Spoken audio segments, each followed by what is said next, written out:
Aqui está o mundo externo revelado através do instrumento Attribute Index, as três dimensões do pensamento para o mundo externo, a dimensão da empatia, a dimensão do pensamento prático e a dimensão do julgamento de sistemas.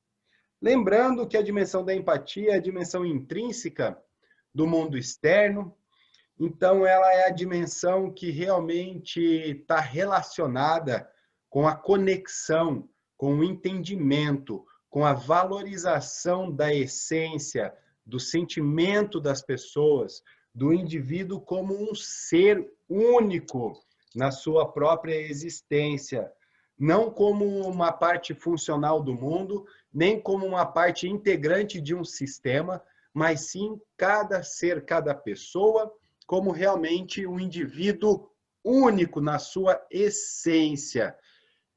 A empatia mede a capacidade de compreender e de perceber os sentimentos e as atitudes das outras pessoas.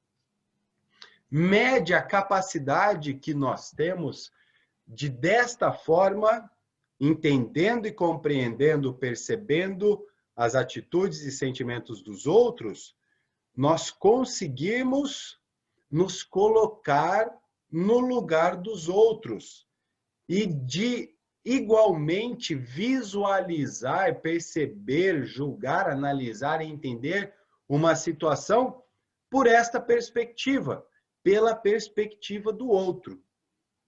Ou seja, quem tem a dimensão da empatia como mais desenvolvida ou predominante, ela vai ter uma intuição.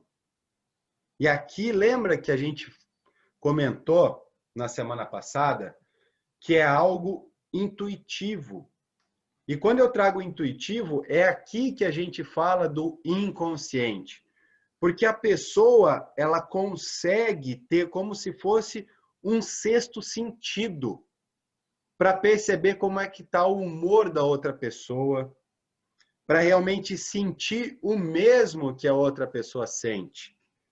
E isso é algo natural, porque existem hoje técnicas, cursos para fazer com que você perceba na expressão facial, na postura corporal, nos gestos, como essa pessoa está com o seu humor ou está se comportando na sua frente.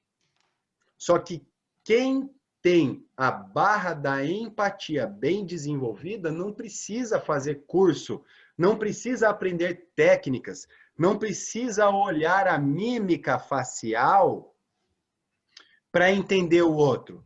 Isso é um processo natural. Ao longo da vida dessa pessoa, ela naturalmente foi compreendendo que determinadas expressões, determinados gestos, determinadas posturas estavam relacionados a determinados sentimentos, a determinados estados de humor. E aí, cognitivamente, esse indivíduo foi relacionando essas expressões com esses sentimentos e ele, desta forma, inconsciente, até conseguia sentir o que a outra pessoa estava sentindo. Quem tem a empatia bem desenvolvida, se ela está conectada, conversando com uma pessoa que está com raiva, ela sente raiva também. Se a outra pessoa está feliz, ela fica feliz também. Se a outra pessoa está preocupada, apreensiva, ela também vai se sentir preocupada e apreensiva. Ela compartilha dos mesmos sentimentos que o outro indivíduo.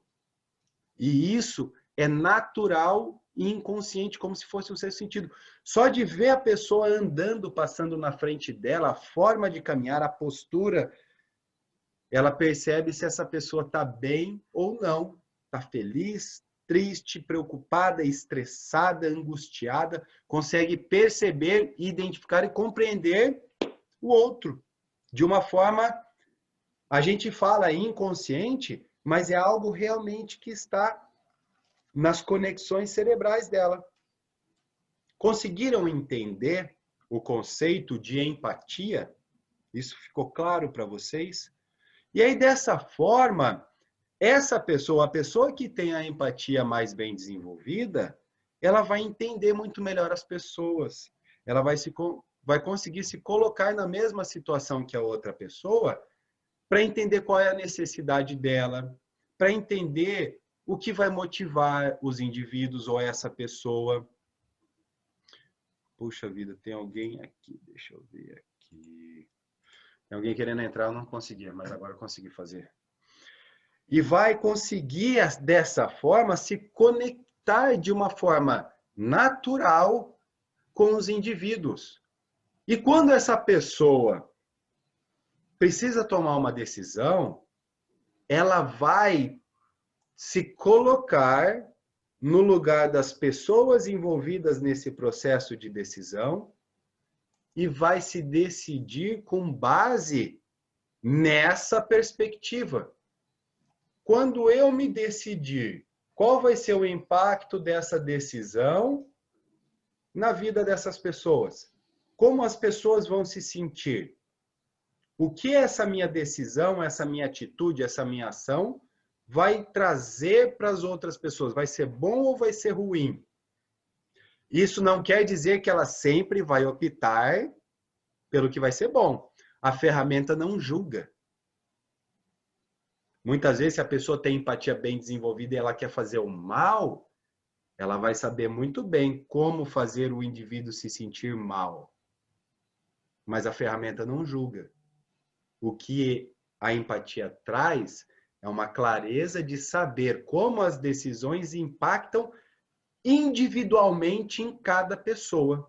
Só que é óbvio, e é por isso que o estudo do Dr. Hartmann, cada vez que eu leio aquele livro lá, Os Fundamentos da Axiologia, eu fico mais encantado com os estudos, porque eu estou lendo o livro e ele fala que através desses estudos da axiologia, ele queria formalizar um conceito, estruturar um conceito de moral e ética para a humanidade.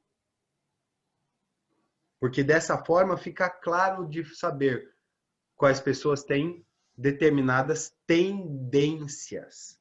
E aqui está a tendência de uma pessoa que tem a tomar decisões levando em consideração como essas decisões vão impactar individualmente a vida das pessoas. Individualmente, na essência, vai impactar no sentimento. A pessoa vai ficar bem ou vai ficar mal neste processo de tomada de decisão. E aí, com base nessa relevância e nessa clareza ou na predominância dessa dimensão, ele vai optar por uma, duas ou três, a primeira, a segunda, a terceira opção para tomar suas decisões. Lembra que semana passada eu acho que eu trouxe o exemplo do acidente de carro?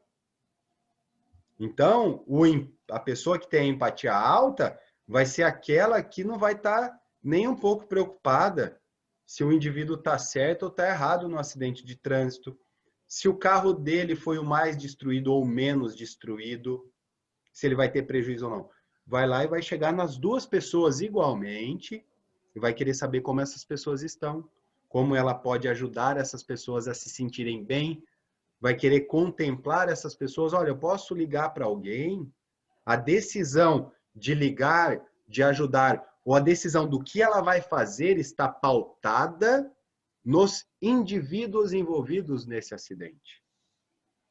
No final das 3 dimensões, eu vou trazer um outro exemplo, que eu não me lembro se eu trouxe semana passada, que é o exemplo do trabalhador atrasado. Eu acho que eu trouxe este exemplo, mas no final eu vou trazer de novo, né, para ficar mais claro ainda. Mas essa é a dimensão intrínseca no mundo externo, barra da empatia. Capacidade de perceber e compreender as atitudes do outro, de se colocar no lugar do outro, visualizar a situação por essa diferente perspectiva e, com base nisso, vai predominar ou tender a predominância de tomada de decisão, se esta for a dimensão predominante para esse indivíduo. Lembrando o conceito do atribute, com base na neurociência, que aquela dimensão mais desenvolvida é aquela dimensão que no nosso cérebro, ao longo dos anos da nossa vida, foi tendo mais conexões neurais.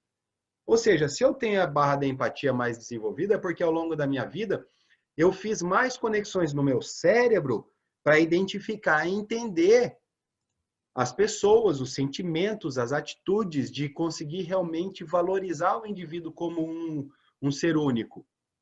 E aí, isso já está construído na minha estrutura cognitiva mental. É algo que está no meu pensamento. Por isso que a pessoa tem mais clareza nisso. E é por isso, por este ser o caminho neural, cognitivo, mais fortalecido, que a pessoa vai tender a tomar decisão. Não quer dizer que todas as vezes, em 100% das vezes, a pessoa vai tomar decisões com base na dimensão predominante. Não é isso. Mas ela vai ter a mais clareza e a tendência do primeiro pensamento dela e daquela decisão automática, aquela decisão intuitiva, aí sim ela vai pender para a dimensão mais desenvolvida. No caso da barra da empatia, vai tender para valorizar o sentimento das pessoas neste processo de tomada de decisão. Pensamento prático, dimensão extrínseca no mundo externo, ou, para quem é carioca, extrínseca no mundo externo. Avalia a capacidade de tomar decisões de senso prático, de senso comum. Ou seja, visualizar e compreender o que está sendo feito, o que está acontecendo ou o que precisa ser feito em um sentido comum. É a dimensão que consegue elencar os elementos de uma situação, de um objeto, de uma pessoa, ou as propriedades nessa decisão, entender nessa situação o que precisa ser feito. Primeiro, o que está sendo feito numa determinada situação. O que está acontecendo no sentido prático, no sentido de tarefas, no sentido de execução. A pessoa observa o ambiente ao seu redor. O que está acontecendo? O acidente de trânsito. O que aconteceu? Um acidente. Na prática, 2 carros estão destruídos. Onde estava vindo um, onde estava vindo o outro? Um estava vindo pela direita e o outro estava subindo. Entender a situação na prática. Com base nisso, qual levou a pior? Já vai começar a comparar. Qual teve o maior prejuízo? Qual o carro mais destruído? Qual o carro que vai necessitar de mais reparo? Já começa a numerar as propriedades. Por exemplo, aquele carro amassou as 2 lanternas, deu para ver que o para-choque está quebrado, deu para ver que furou o radiador porque está vazando água, porque está saindo fumaça, e amassou também o capô. O outro quebrou o para-brisa, quebrou o vidro lateral, amassou a porta, entortou a roda. Ou seja, olha o número de elementos de um carro e de outro carro que estão avariados, que ele intuitivamente começa a numerar, começa a determinar para ver qual está mais avariado, qual está mais destruído, qual teve o maior prejuízo, com base em observar estes elementos. E com base nesta observação, ele fala, porque este veículo tem mais elementos destruídos do que aquele, esse vai dar mais prejuízo do que aquele. Numa situação prática. Ou você começa a observar várias pessoas trabalhando em uma mesma função. E aí você começa a observar. Um indivíduo tem lá 5 elementos que fazem uma boa performance nessa função. O outro indivíduo tem 8 elementos que fazem uma boa performance nessa função. O outro indivíduo está com 3 elementos que fazem ele ter uma boa performance. Mas só que aquele indivíduo que tem 5 elementos, ele consegue entender 2 elementos que realmente são cruciais para exercer a função. Aquele que tem 8 elementos, ele não tem esses 2. Ele intuitivamente consegue entender isso, e aquele que tem 3 não tem nem os 2 e tem outros 3 que são pouco relevantes. E com base nesse estudo, isso tudo, ele não precisa de dados da própria empresa para saber qual é o melhor na função. Com base nessa observação, de forma intuitiva ou inconsciente, ou porque ao longo da vida dele ele desenvolveu conexões que fizeram ele perceber naturalmente e elencar isso, faz com que ele fale, olha, realmente, aquele indivíduo vai desempenhar melhor a função. Esse indivíduo vai ter um bom desempenho, mas não vai ser tão bom quanto aquele, e esse indivíduo já, realmente, ele não vai desempenhar bem esta função. Independente do currículo, independente do curso, das formações, das qualificações que cada um teve. Na prática, observando na prática os 3 executarem a mesma tarefa, ele consegue determinar, enumerar, elencar elementos ou propriedades de cada indivíduo que fazem melhor a função. E com base nisso, e daí ele pode tomar a decisão. Olha, realmente, aquele indivíduo vai ser o melhor para fazer a função. Ou com base naquele acidente de carro, no exemplo primeiro do acidente, ele vai decidir do que tem que ser feito. Olha, provavelmente aquele carro ali vai precisar de um guincho. Esse daqui não, esse daqui vai dar para dirigir ele até a oficina. Ou talvez, né, não vai dar para tirar nem do lugar. Enfim, o que tem que ser feito agora? Dá para deixar os carros ali ou vai ter que tirar os dois? Está atrapalhando o trânsito? No senso prático, ele consegue entender. E isso é para ele um processo natural de observação. Isso pode acontecer também para objetos. É uma pessoa que vai entender o mundo ao seu redor em termos comparativos. E vai estar sempre tentando comparar. Ah, esse sapato é melhor do que aquele outro sapato. Só de observar, ele já consegue ver as ranhuras das dobras do sapato e ver, olha, aquele é de couro, aquele já é sintético. E aquele ali, ele é um material tecido. Ele consegue ver pelas dobras do sapato, consegue já perceber. Isso para ele é um processo natural. Que ele só de bater o olho, ele já consegue identificar. Pelas dobras, pelas ranhuras do sapato, aquele ali dá para perceber que é de couro. Olha só, tem uns traços ali que só o couro faz isso. Ah, aquele ali é um sintético, porque está meio rachado. Então dá para ver que não é um couro natural. Não é um couro bem tratado. E aquele lá, dá para perceber que tem uma inserção de tecido ali, por conta dos formatos da dobra. E com base nisso, ele decide. Então, aquele primeiro que é de couro, para mim, é melhor. Porque é um sapato de couro, talvez vai ter mais valor agregado. É um sapato que às vezes vai vestir melhor, vai ser mais macio, mais bonito.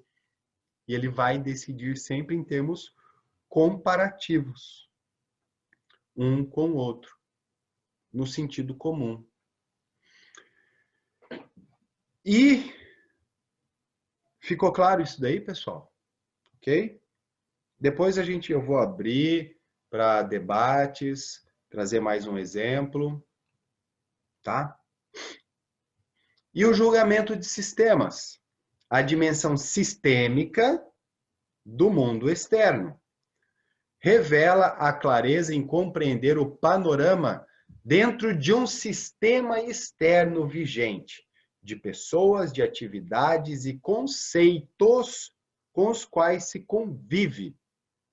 E aí, essa barra mede a capacidade de observar o que está ou não de acordo com esse sistema, ou o que está ou não certo e errado dentro desse sistema, o que está ou não dentro ou fora das leis que regem este sistema, das diretrizes que orientam esse sistema. Isso também, o julgamento de sistemas traz muito de como um conjunto de situações, de atividades, dentro de um cenário geral, vão conduzir esse sistema para uma visão de futuro. Ou seja, se eu fizer isso, isso e aquilo, o resultado futuro vai ser esse. O resultado dessas tomadas de decisões, disso, porque como tem um sistema vigente, o sistema vai direcionar para um resultado. Então, se eu estiver de acordo com o sistema, isso vai me levar para um futuro, para uma visão de futuro. Se eu adequar a atividade do funcionário A, do funcionário B, do funcionário C, eu daqui 12 meses vou ter X de lucro. Isso é um julgamento de sistemas. Se eles seguirem este sistema, este conceito, este plano, essas diretrizes que eu estou determinando para o sistema. Quem tem o julgamento de sistemas mais bem desenvolvido e predominante vai ter clareza em entender o sistema, entender o que está de acordo e o que não está de acordo. Não quer dizer que ele sempre vai se decidir por seguir o sistema. Isso é diferente. Ele vai entender e ter clareza do sistema. Às vezes, para quebrar as regras que regem o sistema. Eu já tive alguns casos e exemplos de pessoas que tinham o auto-julgamento de sistemas e elas falaram, Elton, eu adoro conhecer tintim por tintim, todas as regras de uma instituição, para justamente eu saber aonde eu posso quebrá-las, aonde elas vão me travar. Porque eu quero, às vezes, não seguir todo o protocolo para um resultado. Eu quero ter mais flexibilidade. Porém, para eu ter esta flexibilidade, eu preciso ter claro qual é o sistema. E aí sim, eu ser flexível dentro dessas regras. Julgamento de sistemas alto. E aí, onde no nosso exemplo, é aquela pessoa que vai querer entender o acidente por quem está certo e quem está errado. Quem estava acima da velocidade, quem avançou o sinal vermelho, quem atravessou a preferencial. Essa rua é que mão? Enfim, vai querer entender as leis que regem aquele cenário de trânsito e com base nisso vai falar, olha, tal pessoa então está errado nesse contexto. No ambiente organizacional, a pessoa vai ter de forma intuitiva, de forma inconsciente, vai conseguir entender como aquela união de atividades executadas dentro de uma organização vai conduzir essa organização para um futuro. Ou vai entender, nossa, tal pessoa faz o atendimento ao cliente, tal pessoa, então, faz a continuidade desse atendimento, aquele outro faz as vendas, aquele cuida do financeiro, aquele cuida do marketing, aquele outro dá os treinamentos sobre a parte teórica, Poxa, essa empresa tem um sistema bem implementado. Tudo bem dividido, cada um na sua função. Essa empresa tem um bom cenário para o futuro. Entender o sistema regente. E ela faz isso com clareza. Ela não precisa de pegar o organograma da empresa, não precisa de alguém explicar para ela isso. Só de ela observar o sistema que está sendo apresentado para ela, ela já vai entender o sistema. Vai falar, poxa, esse sistema vai direcionar isso para um bom resultado. Ou não. Poxa, esse sistema, aliás, essa ausência de sistema vai levar essa empresa para o fracasso. Isso é o julgamento de sistemas. E aí, com base nesse entendimento, a pessoa vai entender, poxa, olha só, nós temos aqui vários setores que estão de acordo, mas tem esse setor aqui, o setor de suporte, dá para perceber que as pessoas não estão no mesmo nível que as outras pessoas, que o Customer Success, que o atendimento ao cliente, que o marketing, que o financeiro, que o conhecimento teórico. O suporte ainda é muito júnior. A empresa vai ter ali um gargalo. Ela consegue identificar problemas futuros. Porque a empresa entrega muito bom, só que às vezes no suporte falta, vai ter um gargalo. Ou, poxa, essa empresa não tem um bom acompanhamento dos clientes. Ou não tem um bom marketing. Poxa, eles atendem tão bem o cliente quando liga, mas eles não conseguem comunicar o produto, o serviço, a solução deles através das vendas do marketing hoje, que é muito marketing digital, né? Não tem mais tanto outras formas de marketing. O que mais pega... Poxa, eles não estão nem posicionados nas redes sociais ainda, você não vê propaganda. Nossa, olha só, se eles posicionassem, eles iam crescer muito e essa empresa ia explodir, se eles posicionassem bem. Entendendo o sistema, visão de futuro. O que está de acordo, a empresa é muito boa, só que o marketing não está de acordo com o sistema que a empresa tem para ter um futuro adequado. E isso é julgamento de sistemas. Ou numa coisa prática, é entender muito bem o conceito. Qual é o conceito que rege esse sistema? Qual é o conceito que rege essa função? A função de... como que eu posso? Vendedor. Poxa, vamos pegar aqui uma função básica. Qual é o conceito que rege a função do vendedor? Isso vai, olha pessoal, isso pode variar de empresa para empresa. Hoje em dia, a função de vendas, ela realmente é muito mais ampla e, ao mesmo tempo, ajustada a cada empresa do que era até pouco tempo atrás. Até algum tempo atrás, o vendedor tinha um perfil estruturado. Quanto mais a gente entrega conteúdos, mais nós vemos que o vendedor ele tem que se tornar especialista dentro de cada organização. E aquele vendedor genérico que só utiliza as técnicas de vendas para vender, ele já não está sendo totalmente eficiente e bem aproveitado dentro de alguns cenários. Mas o conceito de vendedor ou pode ser, não quero também encaixotar, o indivíduo que consegue negociar de forma eficiente com os clientes e fazer bons negócios para a empresa. Este é o conceito. Se o indivíduo consegue negociar de forma eficiente com os clientes, mas não fecha os negócios, então ele não está de acordo com o conceito de vendedor. Porque ele não consegue concluir uma venda.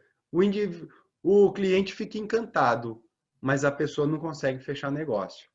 Talvez por ser inflexível, talvez por realmente não não encantar da melhor forma o cliente, não demonstrar a aplicabilidade daquele produto ou serviço para o cliente. Ele vê, nossa, é um ótimo produto ou serviço, mas para mim não serve. Não consegue fechar o negócio. Ou seja, existe um conceito que envolve a função. Ele está de acordo ou não está de acordo com este conceito? E num modo mais prático ainda, conceito de um objeto. Eu sempre dou esse exemplo nos treinamentos. Qual é o conceito de caneca? Hoje tem muitos formatos, mas pode ser um objeto cilíndrico com alça. Oco, com fundo, que permite você depositar aqui algum conteúdo. Se está faltando alça, não é caneca. Não cumpre o conceito de caneca. Falta alça, pode ser um copo. Ok, copo pode ser. Mas caneca não, porque para ser caneca precisa de ter uma alça. Se não tiver fundo, pior ainda. Aí é que não cumpre realmente o conceito. Só um objeto cilíndrico de enfeite, pode ser. Mas não serve para colocar algo dentro. Então, não cumpre o conceito. Pessoa com julgamento de sistemas predominante vai avaliar o mundo em termos de conceitos. E está de acordo ou não está de acordo com o conceito? Está certo ou está errado? E vai priorizar isso nos seus processos de tomada de decisão. Lembrando que a ferramenta não julga. Então, não quer dizer que o indivíduo que tem auto-julgamento de sistemas, ele sempre vai optar por aquilo que está certo e de acordo. Como eu falei, tem pessoas que gostam de saber o que está de acordo e o que não está de acordo, justamente para poder atuar de forma independente a estes conceitos regentes ou diretrizes regentes nesse sistema.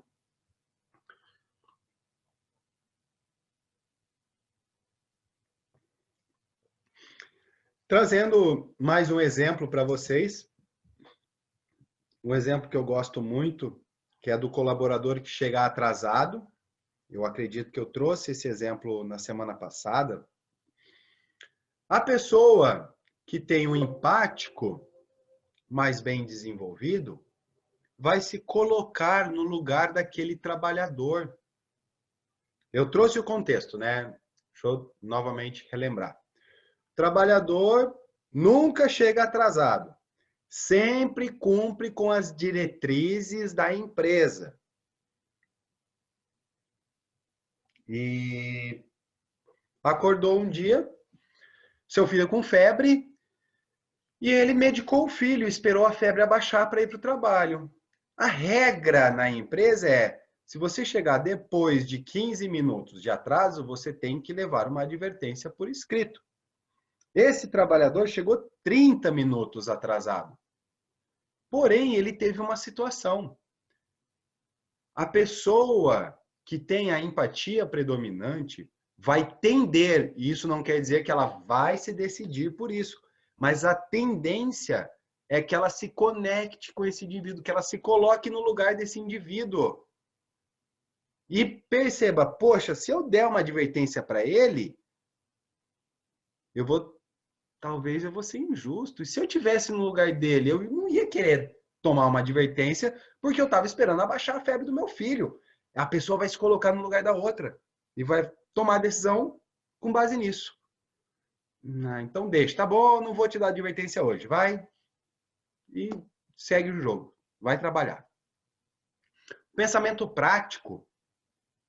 Decisão comparativa. Senso comum. Olha, né? Poxa, na prática, vamos ver como que você vai se sair. Se você cumprir todas as suas funções hoje, tudo que você tem que fazer, toda a sua agenda, se você executar todas as suas tarefas e entregar tudo que tem que ser entregue, ok, eu não dou advertência. Ou se não, faz o seguinte, fica 15 minutos a mais ou no seu almoço ou no final do expediente, compensa essas horas. E daí, na prática, esse atraso vai estar compensado hoje e aí a gente já encerra o assunto. Beleza? Pode ser, pode ser. Ou entra no banco de horas. O julgamento de sistemas predominante Ele vai falar, a tendência dele é entender no seguinte, olha, poxa, você sempre cumpre as regras. Não tem problema, vai ser só uma advertência. Mas regra é regra. Eu estou aqui na minha função de fazer todos cumprirem a regra. Imagina se todo mundo chega atrasado com uma justificativa e eu não dou advertência para todos. Nem todos são como você, que cumprem todas as regras sempre. Mas o meu papel é fazer a regra ser cumprida. Então, nesse entendimento, eu espero que você também me entenda, mas eu vou cumprir a regra. Então, vou te dar uma advertência hoje.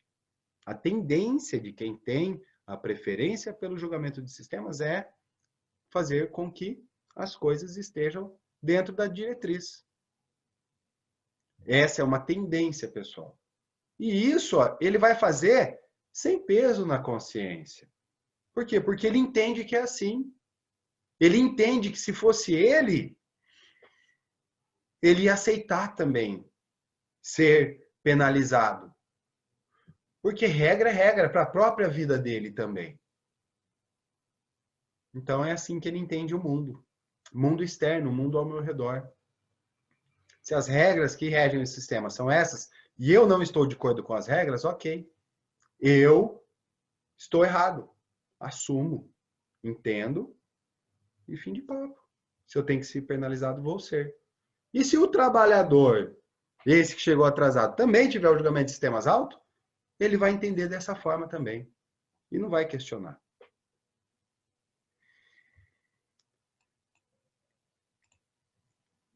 Beleza, pessoal?